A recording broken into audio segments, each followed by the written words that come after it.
10ನೇ ತರಗತಿ ಗದ್ಯಪಾಠ 1 ನಮ್ಮ ಭಾಷೆ. ಲೇಖಕರು ಎಂ. ಮರಿಯಪ್ಪ ಭಟ್ಟ. ಕೃತಿಕಾರರ ಪರಿಚಯ. ಎಂ. ಮರಿಯಪ್ಪ ಭಟ್ಟ ಕನ್ನಡದ ಅತ್ಯಂತ ಪ್ರಸಿದ್ಧ ಬಹುಭಾಷಾ ವಿದ್ವಾಂಸರಾಗಿದ್ದಾರೆ. ಇವರು ಕ್ರಿಸ್ತ ಶಕ 1906ರಲ್ಲಿ ದಕ್ಷಿಣ ಕನ್ನಡ ಜಿಲ್ಲೆಯ ಪುತ್ತೂರು ತಾಲೂಕಿನ ಕಬಕ ಗ್ರಾಮದಲ್ಲಿ ಜನಿಸಿದ್ದಾರೆ. ಇವರು ತುಳು ಇಂಗ್ಲಿಷ್ ನಿಘಂಟು, ಅಭಿನವ ಮಂಗರಾಜರ ನಿಘಂಟು, ಜಾತಕ ತಿಲಕಂ, ಛಂದಸ್ಸಾರ, ಕನ್ನಡ ಸಂಸ್ಕೃತಿ ಮೊದಲಾದ ಕೃತಿಗಳನ್ನು ರಚಿಸಿದ್ದಾರೆ. ಇವರ ಸಾಹಿತ್ಯ ಸೇವೆಯನ್ನು ಪರಿಗಣಿಸಿ ಕರ್ನಾಟಕ ಸರ್ಕಾರ ಹಾಗೂ ವಿವಿಧ ಸಂಘ ಸಂಸ್ಥೆಗಳು ಹಲವಾರು ಪ್ರಶಸ್ತಿಗಳನ್ನು ನೀಡಿ ಗೌರವಿಸಿದೆ. ಶ್ರೀಯುತರಿಗೆ ಕರ್ನಾಟಕ ಸರ್ಕಾರದ ಪುರಸ್ಕಾರ, ಸಾಹಿತ್ಯ ಅಕಾಡೆಮಿ ಪ್ರಶಸ್ತಿಗಳು ಲಭಿಸಿವೆ. ಪದಗಳ ಅರ್ಥ: ಅಮೂಲ್ಯ, ಬೆಲೆ ಕಟ್ಟಲಾಗದ ಅಥವಾ ಶ್ರೇಷ್ಠ. ನಿರೀಕ್ಷಕ, ಸೂಕ್ಷ್ಮವಾಗಿ ಅವಲೋಕಿಸುವವನು. ನಿರೀಕ್ಷಣೆ, ಸೂಕ್ಷ್ಮವಾದ ಅವಲೋಕನ. ಮೇಧಾಶಕ್ತಿ, ಬುದ್ಧಿ ಸಾಮರ್ಥ್ಯ. ಜಂತು, ಜೀವಿ. ಗತಕಾಲ, ಪ್ರಾಚೀನ ಕಾಲ. ಪೀಯೂಷ, ಅಮೃತ. ತ್ಯಜಿಸು, ಬಿಡು, ತೊರೆ. ಪರಿಷ್ಕರಿಸು, ತಿದ್ದು, ಸರಿಪಡಿಸು. ಪಾಠದ ಆಶಯಭಾವ. ಪ್ರಸ್ತುತ ಕನ್ನಡ ಭಾಷೆಯು ಆಂಗ್ಲ ಭಾಷೆಯ ಪ್ರಭಾವಕ್ಕೆ ಒಳಗಾಗಿ ತನ್ನತನವನ್ನು ಕಳೆದುಕೊಳ್ಳುತ್ತಿದೆ. ಹಿಂದೆ ಸಂಸ್ಕೃತದ ಪ್ರಭಾವಕ್ಕೆ ಒಳಗಾಗಿದ್ದ ಕಾಲದಲ್ಲಿ ಹಲವಾರು ಕವಿ ಸಾಹಿತಿಗಳು ಅದನ್ನು ವಿರೋಧಿಸಿ ತಮ್ಮ ಬರವಣಿಗೆಗಳ ಮೂಲಕ ಹೋರಾಟ ನಡೆಸಿದರು.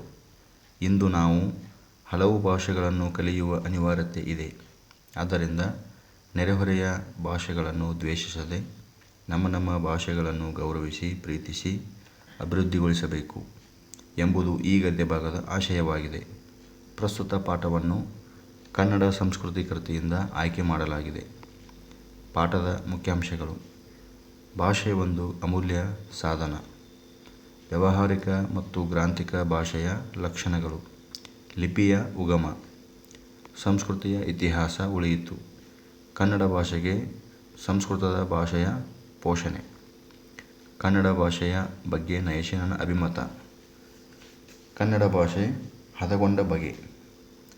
ಸಜೀವ ಭಾಷೆಯ ಗುಣಲಕ್ಷಣಗಳು. ಅನ್ಯ ಭಾಷೆಯ ಪದಗಳು. ದ್ವಿಭಾಷಾ ಪ್ರದೇಶಗಳು. ನುಡಿಗಟ್ಟುಗಳು. ಭಾಷೆ ಸತ್ವಪೂರ್ಣವಾಗಿ ವಿಕಾಸಗೊಳ್ಳುವ ಬಗೆ. ಕನ್ನಡ ಭಾಷೆ ಸಮೃದ್ಧವಾಗಿ ರೂಪುಗೊಂಡ ಬಗೆ. ಅಭ್ಯಾಸದ ಪ್ರಶ್ನೋತ್ತರಗಳು. ಕೊಟ್ಟಿರುವ ಪ್ರಶ್ನೆಗಳಿಗೆ ಒಂದೊಂದು ವಾಕ್ಯದಲ್ಲಿ ಉತ್ತರಿಸಿ. ಪ್ರಶ್ನೆ 1: ಭಾಷೆ ಯಾವುದಕ್ಕೆ ಸಾಧನವಾಗಿದೆ? ನಮ್ಮ ಸುತ್ತಮುತ್ತಲಿನವರೊಡನೆ ವ್ಯವಹರಿಸುವುದಕ್ಕೆ ಹಾಗೂ ವಿಚಾರ ವಿನಿಮಯ ಮಾಡುವುದಕ್ಕೆ ಭಾಷೆ ಒಂದು ಅಮೂಲ್ಯ ಸಾಧನವಾಗಿದೆ. 2: ಪ್ರಾಣಿಗಳು ತಮ್ಮ ಮಕ್ಕಳಿಗೆ ಯಾವ ವಿಚಾರವಾಗಿ ತರಬೇತು ಕೊಡುತ್ತವೆ? ಪ್ರಾಣಿಗಳು ತಮ್ಮ ಮಕ್ಕಳಿಗೆ ಚಲನವಲನಗಳ ವಿಷಯವಾಗಿ, ಆಹಾರ ವಿಹಾರಗಳ ವಿಚಾರವಾಗಿ ಸಹಜವಾಗಿ ತರಬೇತು ಕೊಡುತ್ತವೆ. 3: ಮನುಷ್ಯನಿಗೆ ಲೆಕ್ಕವಿಡುವ ಅವಶ್ಯಕತೆ ಯಾವಾಗ ಉಂಟಾಯಿತು? ಮನುಷ್ಯನು ಸಂಚಾರಿ ಜೀವನವನ್ನು ತ್ಯಜಿಸಿ ಒಂದೆಡೆ ಬೀಡು ಬಿಟ್ಟು ಆಸ್ತಿ, ಮನೆ, ಬದುಕು ಮೊದಲಾದ ಭಾವನೆಗಳು ಎಂದು ಮೂಡಿದವೋ ಆಗ ಮನುಷ್ಯನಿಗೆ ಲೆಕ್ಕವಿಡುವ ಅವಶ್ಯಕತೆ ಉಂಟಾಯಿತು. 4: ಎಣ್ಣೆ ತುಪ್ಪದ ಮಿಶ್ರಣ ಬೇಡವೆಂದು ಹೇಳಿದವರು ಯಾರು? ಎಣ್ಣೆ ತುಪ್ಪದ ಮಿಶ್ರಣ ಬೇಡವೆಂದು ಹೇಳಿದವರು ನಯಸೇನ. 5: ಕನ್ನಡಕ್ಕೆ ಪರ್ಷಿಯನ್ ಶಬ್ದಗಳು ಯಾವಾಗ ಬಂದವು? ಮಹಮ್ಮದೀಯರ ಆಳ್ವಿಕೆಯ ಕಾಲದಲ್ಲಿ ಕನ್ನಡಕ್ಕೆ ಪರ್ಷಿಯನ್ ಶಬ್ದಗಳು ಬಂದವು. ಹೆಚ್ಚುವರಿ ಪ್ರಶ್ನೋತ್ತರಗಳು. ಮಾನವನು ಇತರ ಜಂತುಗಳಿಗಿಂತ ಹೇಗೆ ಭಿನ್ನವಾಗಿದ್ದಾನೆ? ಕಿರಿಯ ಪ್ರಾಣಿಗಳು ಹಿರಿಯ ಪ್ರಾಣಿಗಳಿಂದ ಕಾರ್ಯ ಮಾಡುವುದನ್ನು ಹೇಗೆ ಕಲಿಯುತ್ತವೆ? ವಿಶ್ವದ ಬಹುಭಾಷಾ ಪ್ರಪಂಚದಲ್ಲಿ ಸುಮಾರು ಎಷ್ಟು ಸಾವಿರ ಭಾಷೆಗಳಿವೆ? ಭಾಷೆಗಳು ಬೇರೆ ಬೇರೆಯಾಗಿ ಬೆಳೆದು ಬರಲು ಕಾರಣವೇನು? ವ್ಯಾವಹಾರಿಕ ಭಾಷೆ ಎಂದರೇನು? ಗ್ರಾಂಥಿಕ ಭಾಷೆ ಎಂದರೇನು? ಕನ್ನಡಕ್ಕೆ ಪ್ರಾಚೀನ ಕಾಲದಿಂದ ಯಾವ ಭಾಷೆಯ ಪೋಷಣೆ ದೊರಕುತ್ತಾ ಬಂದಿದೆ? ಕವಿಗಳು ಕನ್ನಡ ಅಭಿವೃದ್ಧಿ ಹೊಂದಬೇಕಾದರೆ ಏನು ಮಾಡಬೇಕೆಂದು ಸಾರಿದ್ದಾರೆ? ಸಜೀವ ಭಾಷೆಯ ಲಕ್ಷಣವೇನು? ದ್ವಿಭಾಷಾ ಪ್ರದೇಶಗಳೆಂದರೇನು? ಕೊಟ್ಟಿರುವ ಪ್ರಶ್ನೆಗಳಿಗೆ 2-3 ವಾಕ್ಯಗಳಲ್ಲಿ ಉತ್ತರಿಸಿ. 1. ವ್ಯಾವಹಾರಿಕ ಮತ್ತು ಗ್ರಾಂಥಿಕ ಭಾಷೆಯ ಲಕ್ಷಣಗಳೇನು? ವ್ಯಾವಹಾರಿಕ ಭಾಷೆ. ವ್ಯಾವಹಾರಿಕವೆಂದರೆ ಜೀವದ್ ಭಾಷೆ. ಅದರಲ್ಲಿ ಜನರು ಮಾತನಾಡುತ್ತಾರೆ, ವ್ಯವಹರಿಸುತ್ತಾರೆ. ಉದಾಹರಣೆಗಾಗಿ ಕನ್ನಡ, ತಮಿಳು, ತೆಲುಗು, ತುಳು, ಮರಾಠಿ, ಉರ್ದು, ಇಂಗ್ಲಿಷ್ ಇತ್ಯಾದಿ. ಗ್ರಾಂಥಿಕ ಭಾಷೆ. ಗ್ರಾಂಥಿಕವೆಂದರೆ ಅಭಿವೃದ್ಧಿ ಹೊಂದಿ ಗ್ರಂಥ ರಚನೆಯಲ್ಲಿ ಉಪಯೋಗವಾದ ಭಾಷೆ. ಉದಾಹರಣೆಗೆ ಸಂಸ್ಕೃತ, ಕನ್ನಡ, ಇಂಗ್ಲಿಷ್, ಪಾಳಿ ಇತ್ಯಾದಿ. ಎಲ್ಲ ವ್ಯಾವಹಾರಿಕ ಭಾಷೆಗಳು ಗ್ರಾಂಥಿಕವಾಗಬೇಕಿಲ್ಲ. ತುಳು ಒಂದು ಸುಂದರ ವ್ಯಾವಹಾರಿಕ ಭಾಷೆ, ಆದರೆ ಅದು ಗ್ರಾಂಥಿಕ ಭಾಷೆಯಲ್ಲ. ದೇವಭಾಷೆ ಎನಿಸಿಕೊಂಡ ಸಂಸ್ಕೃತ ಭಾಷೆ ಸರ್ವಸಂಪನ್ನತೆಯಿಂದ ಕೂಡಿದ ಗ್ರಾಂಥಿಕ ಭಾಷೆಯಾಗಿದೆ. ಆದರೆ ಇಂದು ಯಾವುದೊಂದು ಪ್ರದೇಶದಲ್ಲಿಯೂ ಅದು ವ್ಯಾವಹಾರಿಕ ಭಾಷೆಯಾಗಿರುವುದಿಲ್ಲ. 2. ಲಿಪಿಯ ಜಾಡು ಆರಂಭಗೊಂಡ ಬಗೆ ಹೇಗೆ? ಉತ್ತರ: ನವಶಿಲಾಯುಗದ ಮಾನವ ಸಂಚಾರಿ ಜೀವನವನ್ನು ತ್ಯಜಿಸಿ ಒಂದೆಡೆ ಬೀಡು ಬಿಟ್ಟು ಆಸ್ತಿ, ಮನೆ, ಬದುಕು ಮೊದಲಾದ ಭಾವನೆಗಳನ್ನು ತಳೆಯುವುದಕ್ಕೆ ಎಂದು ಮೊದಲು ಮಾಡಿದನೋ ಅಂದು ಆತನಿಗೆ ಲೆಕ್ಕವಿಡುವ ಅವಶ್ಯಕತೆ ಉಂಟಾಯಿತು. ಇದೇ ಲಿಪಿಯ ಉಗಮದ ಕಾಲವೆನ್ನುವರು. ಯಾವ ಓದು ಬರಹವಿಲ್ಲದ ಹಳ್ಳಿಯ ಕೆಲಸಗಾರನಾದರೂ ಸರಿಯೇ, ತಾನು ದಿನಗೆಲಸಕ್ಕೆ ಹೋದ ಲೆಕ್ಕವನ್ನು ಗೋಡೆಯ ಮೇಲೆ ದಿನಂಪ್ರತಿ ಒಂದೊಂದು ಗೆರೆಯೆಳೆದು ಗುರುತಿಸಿ ಕೊನೆಯಲ್ಲಿ ಎಣಿಸಿ ಲೆಕ್ಕ ಹಾಕಿ ಸಂಬಳವನ್ನು ಪಡೆಯುತ್ತಾನೆ. ಹಾಲು ಮಾರುವವರು ಹೀಗೆಯೇ ಲೆಕ್ಕವಿಡುವುದುಂಟು. ಹೀಗೆ ಲಿಪಿಯ ಜಾಡು ಆರಂಭಗೊಂಡಿತು. 3. ಲಿಪಿಯ ಮೂಲಕ ಜ್ಞಾನಭಂಡಾರ ಯಾವ ರೀತಿ ಭದ್ರವಾಯಿತು? ಮಾನವನಿಗೆ ಬಿಡುವು ಹೆಚ್ಚಿದಂತೆ ಜೀವನದ ಸೌಕರ್ಯಗಳನ್ನು ವಿಶಿಷ್ಟ ಮೇಧಾಶಕ್ತಿಯಿಂದ ಅಭಿವೃದ್ಧಿಗೊಳಿಸುತ್ತಾ ಹೋದಂತೆ ತನ್ನ ಆಗುಹೋಗುಗಳನ್ನು, ಸುಖ ದುಃಖಗಳನ್ನು ಕಾವ್ಯರೂಪಕ್ಕೆ ಇಳಿಸುವ ಮಾರ್ಗವನ್ನು ಕಂಡುಕೊಂಡನು. ಸಾಹಿತ್ಯ ವಿವಿಧ ರೂಪದಲ್ಲಿ ಬೆಳೆಯಿತು. ಲೆಕ್ಕಪತ್ರಗಳನ್ನಿಡಲು ಉಪಯುಕ್ತವಾದ ಮೂಲಲಿಪಿಯನ್ನು ಮತ್ತಷ್ಟು ಪರಿಷ್ಕರಿಸುತ್ತಾ ಸುಂದರವಾದ ಸಾಹಿತ್ಯ ಕೃತಿಗಳನ್ನು ಬರೆದಿಡುವುದನ್ನು ಕಲಿತುಕೊಂಡನು. ಆ ಲಿಪಿಯ ಮೂಲಕ ಪರಂಪರೆಯಿಂದ ಬಂದ ಎಷ್ಟೋ ವಿಷಯಗಳನ್ನು ಬರೆದಿಡಲು ಸಾಧ್ಯವಾಯಿತು. ಹೀಗೆ ಜ್ಞಾನಭಂಡಾರ ಭದ್ರವಾಯಿತು. 4. ಕನ್ನಡ ಭಾಷೆ ಹದಗೊಂಡದ್ದು ಹೇಗೆ? ಅನೇಕ ಕವಿಗಳು ಕನ್ನಡ ಅಭಿವೃದ್ಧಿ ಹೊಂದಬೇಕಾದರೆ ಕನ್ನಡ ಪದಗಳ ಬಳಕೆ ಹೆಚ್ಚಾಗಬೇಕೆಂದು ಸಾರಿದ್ದಾರೆ. ಅಂಥವರ ವಾಣಿಯಿಂದ ಕನ್ನಡದ ವೀಣೆ ಮೃದು ಮಧುರವಾಗಿ ಮಿಡಿಯಿತು. ಮುಂದೆ ಬಸವೇಶ್ವರ, ಅಲ್ಲಮಪ್ರಭುಗಳಂತಹ ಶರಣವರೆಣ್ಯರು, ಚಾಮರಸ ಕುಮಾರವ್ಯಾಸರಂತಹ ಕವಿಪುಂಗವರು, ಪುರಂದರದಾಸ ಕನಕದಾಸರಂತಹ ದಾಸಶ್ರೇಷ್ಠರು ಸುಲಭ ಮಾರ್ಗವನ್ನೇ ತುಳಿದರು. ತಮ್ಮ ತಮ್ಮ ಅನುಭವ ಸಾರವನ್ನು ಸುಲಭವೂ ಸುಂದರವೂ ಸಹಜವೂ ಆದ ಮಾತುಗಳಿಂದ ಹೃದಯ ಮುಟ್ಟುವಂತೆ ಅಭಿವ್ಯಕ್ತಪಡಿಸಿದರು. ಹೀಗೆ ಕನ್ನಡ ಭಾಷೆ ಹದಗೊಂಡಿತು. 5. ಆಂಗ್ಲ ಭಾಷೆ ವಿಶ್ವವ್ಯಾಪಿಯಾಗಲು ಕಾರಣವೇನು? ಆಂಗ್ಲ ಭಾಷೆ ಯುರೋಪಿನ ಸಾಮಾನ್ಯ ಭಾಷೆಗಳಲ್ಲಿ ಒಂದಾಗಿತ್ತು. ಆಂಗ್ಲ ಜನತೆ ಸಾಹಸಜೀವಿಯಾಯಿತು, ಬುದ್ಧಿಶಾಲಿಯಾಯಿತು. ಸೂರ್ಯನು ಎಂದೂ ಮುಳುಗನೆನ್ನುವಂತಹ ವಿಸ್ತಾರವಾದ ಸಾಮ್ರಾಜ್ಯವನ್ನು ಸ್ಥಾಪಿಸಿತು. ದೇಶ ವಿದೇಶಗಳ ಭಾಷೆ ಹಾಗೂ ಸಾಹಿತ್ಯ ಸಂಸ್ಕೃತಿಯನ್ನು ಆಂಗ್ಲ ಪಂಡಿತರು ಮುಕ್ತ ಮನಸ್ಸಿನಿಂದ ಅಭ್ಯಸಿಸಿದರು. ತನ್ಮೂಲಕ ತಮ್ಮ ಭಾಷೆ ಮತ್ತು ಸಾಹಿತ್ಯವನ್ನು ಹಿಗ್ಗಿಸಿದರು, ಅರಳಿಸಿದರು. ಎಲ್ಲಕ್ಕೂ ಮೇಲಾಗಿ ಮಹಾಮೇಧಾವಿಗಳು ತಮ್ಮ ಆಶೆ, ಆಕಾಂಕ್ಷೆ, ವಿಚಾರ ಮುಂತಾದವನ್ನು ಆ ಭಾಷೆಯ ಮುಖಾಂತರವಾಗಿಯೇ ಹೇಳಬೇಕೆಂಬ ಉಜ್ವಲ ಅಭಿಮಾನವುಳ್ಳವರಾಗಿದ್ದರು. ಆಂಗ್ಲ ವಿಜ್ಞಾನಿಗಳು, ರಾಜಕಾರಣಿಗಳು, ಅರ್ಥಶಾಸ್ತ್ರಜ್ಞರು ಹೀಗೆ ಎಲ್ಲರೂ ತಮ್ಮ ಭಾಷೆಯನ್ನೇ ಬಳಸಿದುದರ ಪರಿಣಾಮವಾಗಿ ಆ ಭಾಷೆ ಬೆಳೆದು ಇಂದು ಪ್ರಪಂಚದ ದೊಡ್ಡ ಭಾಷೆಗಳಲ್ಲಿ ಒಂದಾಗಿದೆ. ಹೆಚ್ಚುವರಿ ಪ್ರಶ್ನೋತ್ತರಗಳು. ಮೊಲೆಯೂಡುವ ಪ್ರಾಣಿಗಳ ಸಾಮಾನ್ಯ ಸಂಸ್ಕೃತಿಯನ್ನು ತಿಳಿಸಿ. ಪ್ರಾಚೀನ ಕಾಲದಲ್ಲಿ ಕನ್ನಡ ಭಾಷೆಗೆ ಸಂಸ್ಕೃತ ಭಾಷೆಯ ಪೋಷಣೆ ಮತ್ತು ಪ್ರಭಾವಗಳ ಬಗ್ಗೆ ತಿಳಿಸಿ. ಕನ್ನಡ ಭಾಷೆಗೆ ಸಂಸ್ಕೃತದ ಮಿಶ್ರಣವನ್ನು ಕುರಿತು ನಯಸೇನನ ಅಭಿಪ್ರಾಯವೇನು? ಒಂದು ಸಜೀವ ಭಾಷೆಯ ನೆರೆಹೊರೆಯ ಭಾಷೆಗಳೊಂದಿಗಿನ ಕೊಡುಗೆ ವ್ಯವಹಾರದ ಮಹತ್ವವೇನು?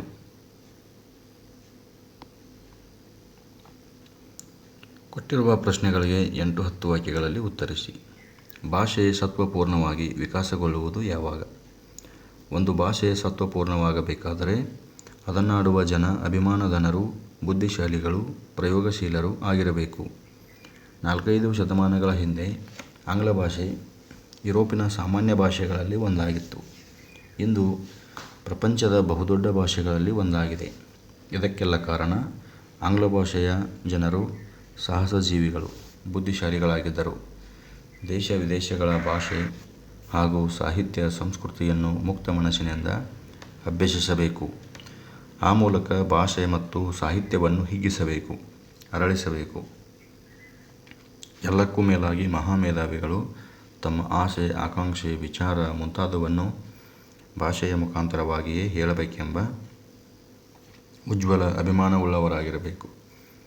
ವಿಜ್ಞಾನಿಗಳು, ರಾಜಕಾರಣಿಗಳು, ಅರ್ಥಶಾಸ್ತ್ರಜ್ಞರು ಹೀಗೆ ಎಲ್ಲರೂ ತಮ್ಮ ಭಾಷೆಯನ್ನೇ ಬಳಸುವುದರ ಪರಿಣಾಮವಾಗಿ ಭಾಷೆ ಸತ್ವಪೂರ್ಣವಾಗಿ ವಿಕಾಸಗೊಳ್ಳುವುದು. 2. ಕನ್ನಡ ಭಾಷೆ ಸಮೃದ್ಧವಾಗಿ ರೂಪುಗೊಂಡ ಬಗೆ ಹೇಗೆ ವಿವರಿಸಿ. ಕನ್ನಡ ಭಾಷೆಗೆ ಪ್ರಾಚೀನ ಕಾಲದಿಂದಲೂ ಸಂಸ್ಕೃತ ಭಾಷೆಯ ಪೋಷಣೆ ದೊರೆಯುತ್ತಾ ಬಂದಿದೆ. ಕನ್ನಡದ ಪಂಡಿತರು ವೈದಿಕ ಹಾಗೂ ಧಾರ್ಮಿಕ ತತ್ವಗಳನ್ನು ಕನ್ನಡದಲ್ಲಿ ವಿವರಿಸುವ ಅಭಿಲಾಷೆಯಿಂದ ಕಾವ್ಯಗಳನ್ನು ರಚಿಸಿದರು.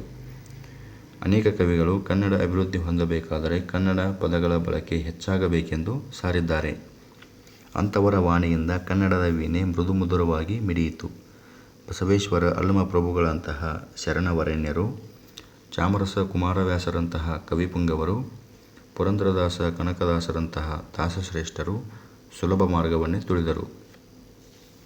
ತಮ್ಮ ತಮ್ಮ ಅನುಭವ ಸಾರವನ್ನು ಸುಲಭವೂ ಸುಂದರವೂ ಸಹಜವೂ ಆದ ಮಾತುಗಳಿಂದ ಹೃದಯ ಮುಟ್ಟುವಂತೆ ಅಭಿವ್ಯಕ್ತಪಡಿಸಿದರು. ಹೀಗೆ ಕನ್ನಡ ಭಾಷೆ ಹದಗೊಂಡುದರಿಂದ ಅದು ಸುಲಿದ ಬಾಳೆಯ ಹಣ್ಣಿನಂತೆ, ಸಿಗುರು ತೆಗೆದ ಕಬ್ಬಿನಂತೆ, ಉಷ್ಣ ಅಳಿದ ಹಾಲಿನಂತೆ ಸುಲಭವೂ ರುಚಿಯುಳ್ಳದ್ದು ಆಯಿತು.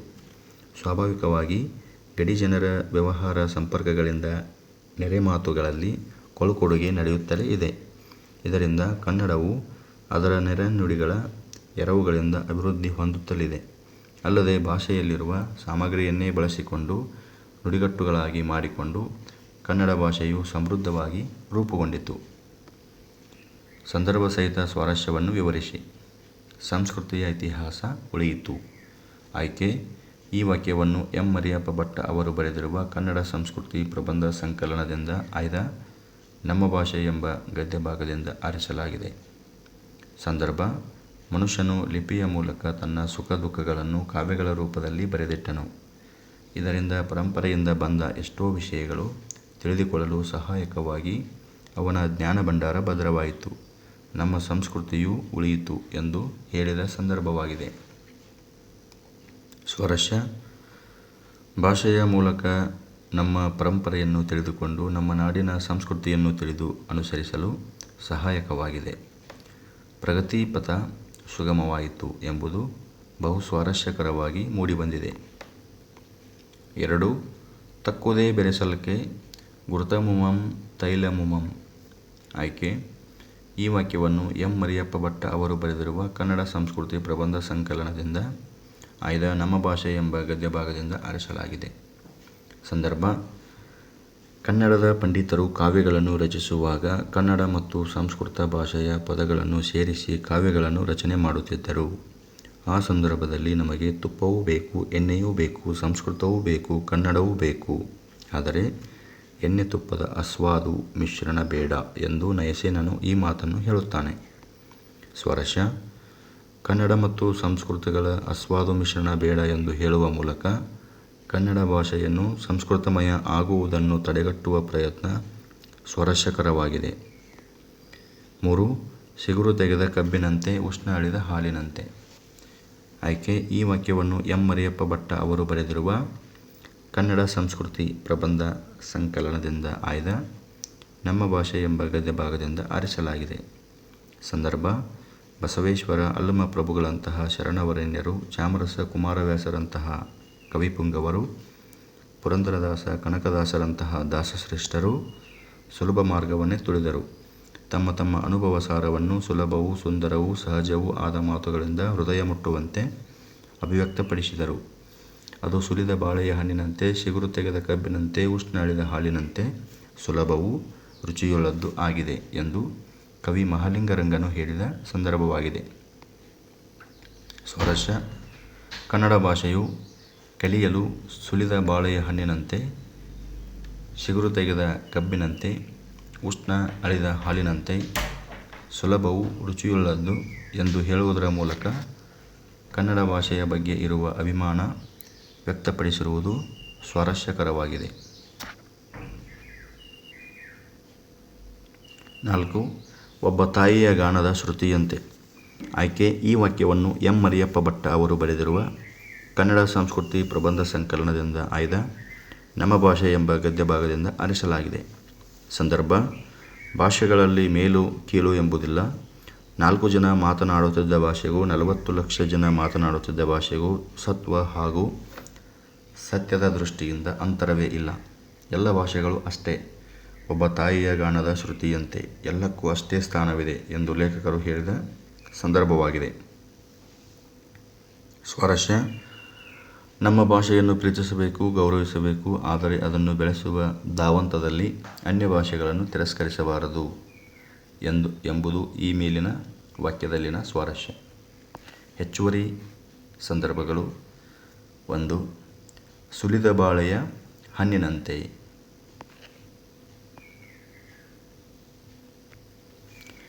ಬಿಟ್ಟ ಸ್ಥಳ ತುಂಬಿರಿ.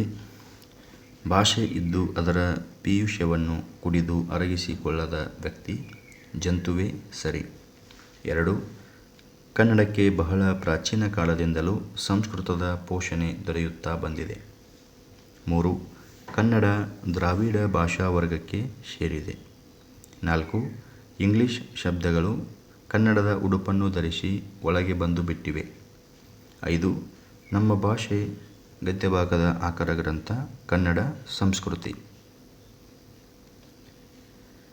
ವ್ಯಾವಹಾರಿಕ ಶ್ರವಣ. ದಾಸರು ಕೀರ್ತನೆಗಳು. ದಿವಾನ ಅನ್ಯದೇಶ. ಗ್ರಾಂಥಿಕ ಚಾಕ್ಷುಷ. ಶಿವಶರಣರು ವಚನಗಳು. ಸ್ವಂತ ವಾಕ್ಯದಲ್ಲಿ ಬಳಸಿ. ವಿಚಾರ ವಿನಿಮಯ. ವಿಚಾರ ವಿನಿಮಯ ಮಾಡಿಕೊಳ್ಳಲು ಭಾಷೆಯು ಒಂದು ಸಾಧನವಾಗಿದೆ.